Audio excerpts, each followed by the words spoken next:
안녕하세요. 예, 돈이 되는 투자입니다. 오늘 모신 분은 정말 소중하신 분이고 정말 반가운 분이죠.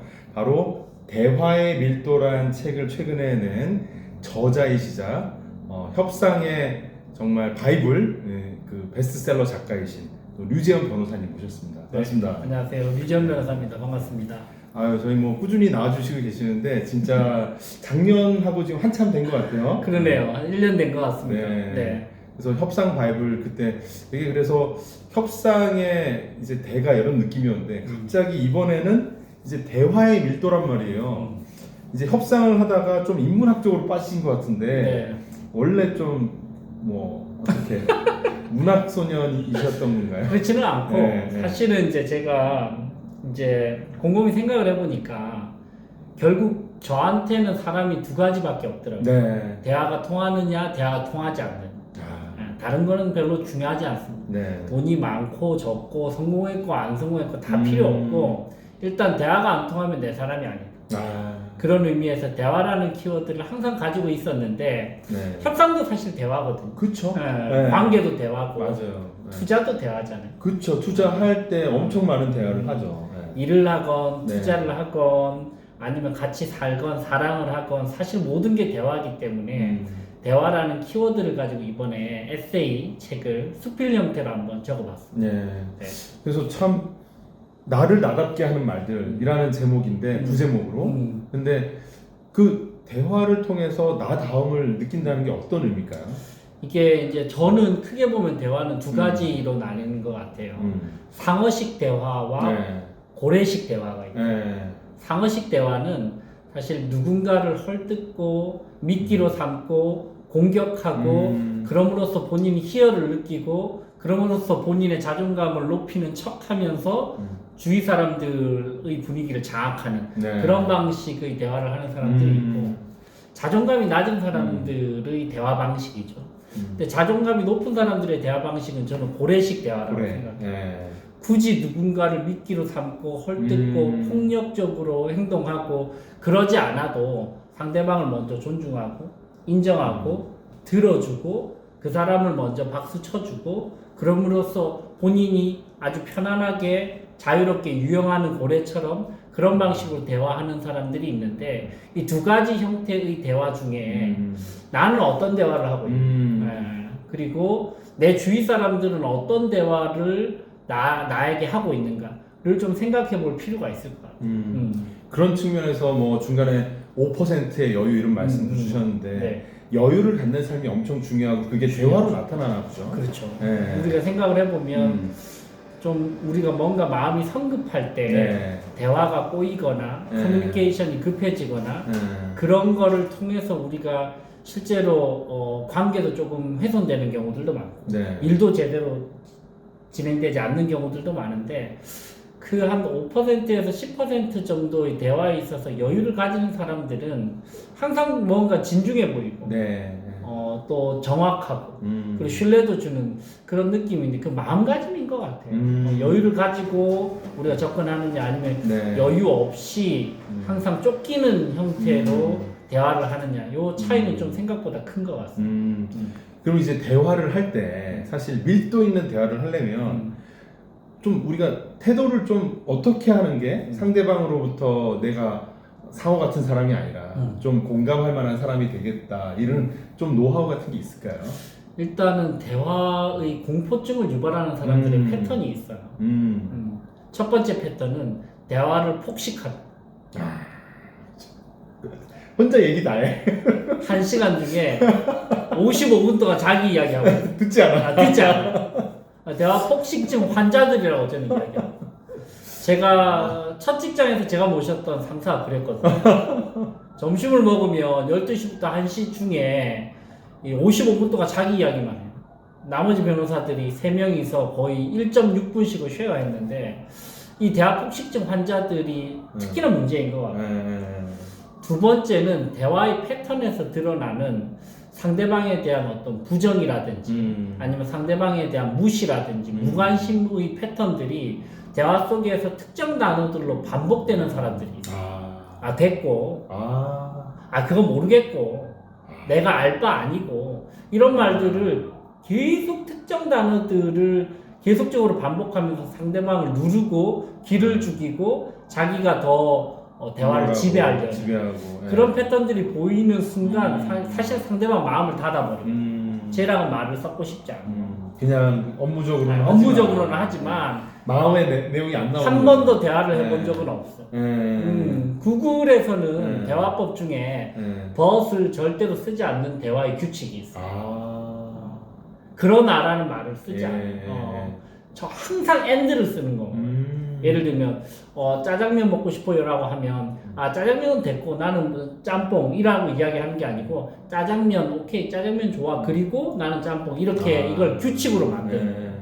이게 이제 콜포비아 또는 대화포비아라고 해서 이게 상대방의 말을 부정하거나 무시하거나 아니면 무관심으로 계속 대하면 상대방이 공포감을 느끼거든요. 그런 부분들을 좀 줄이는 것은 좀 의도적인 노력이 좀 필요할 것 같아요. 네.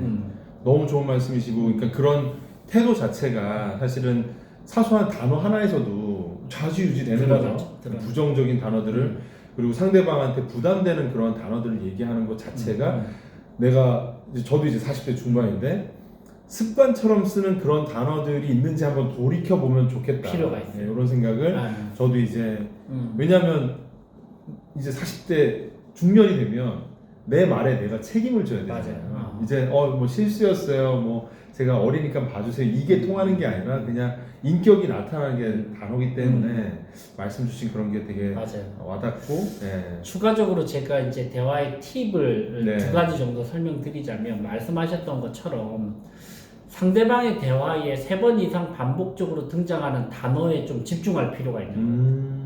이거 반복적으로 그 단어를 예를 들면 계속적으로 사용하고 있다 그러면 그 사람의 니즈가 드러날 가능성이 굉장히 높은 거예요. 이 사람이 예를 들면 여의도라고 이야기하고 있으면 본인이 여의도 출신이라는 걸 좀 알리고 싶은 거예요. 본인이 맥킨지 하고 있으면 맥킨지라는 걸 알리고 싶은 거고 본인이 비용 하고 있으면 비용이 너무 지금 쪼달린다는 거거든요. 부인이 샤넬 그런 거 어떻게 되는 거야? 지금 샤넬에 가셔야 돼요. 그런 거군요. 3번 이상 등장하는 단어는 이거는 강력한 니즈예요. 반대로 말하면 내 대화 속에 등장하는 단어는 무엇인지 또 되짚어 볼 필요.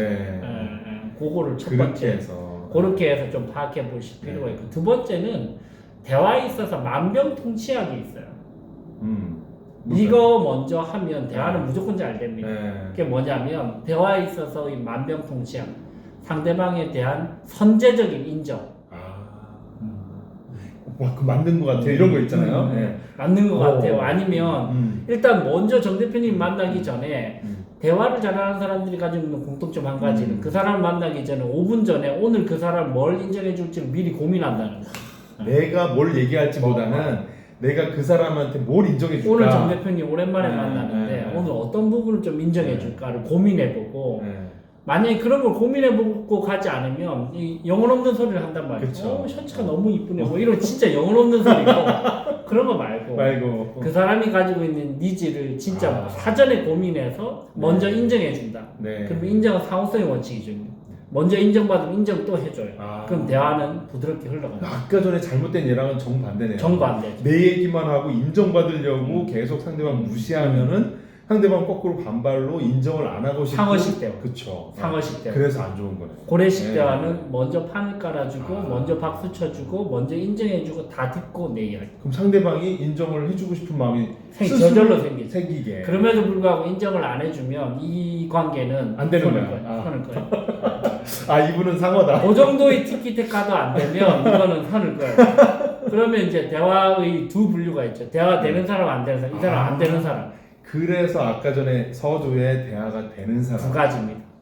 뭐 돈을 떠나서 예를 들면 나이를 떠나서 성별을 떠나서 국적 유무를 떠나서 대화가 안 통하면 끝이에요. 맞아. 난 스스로 지금 돌이켜보고 있어.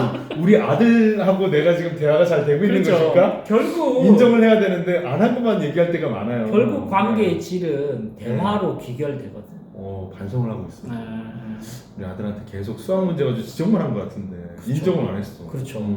그 사실은 내 가장 가까운 사람이 네. 나에게 간절하게 인정받고 싶어하는 경우들이 많아요. 그쵸. 그러니까 이런 경우가 많아요.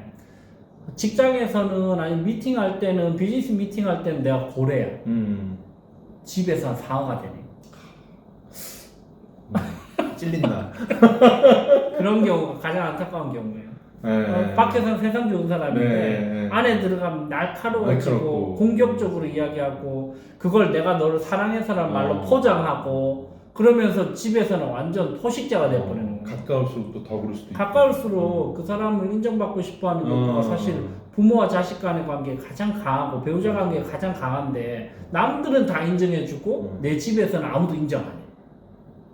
진짜 근데 오은영 박사님 거기에 나오는 문제 가정들도 이게 많이 적용되는 것 같아요. 맞죠. 아, 되게 많은 사실 울림이 있는 것 같고. 근데 사실은 변호사시잖아요. 뭐 송사도 많고 뭐 자문권도 많고 한데 어느 시간에 이런 책을 쓰세요? 무조건 아침에 써요. 아침에. 여러분들 어떻게? 아침에 로그인 이메일 로그인 하기 전에 글을 쓰셔야 돼요. 아, 그러면 아침 몇 시부터 하시는 거예요? 저는 보통 7시부터 한 1시간 반.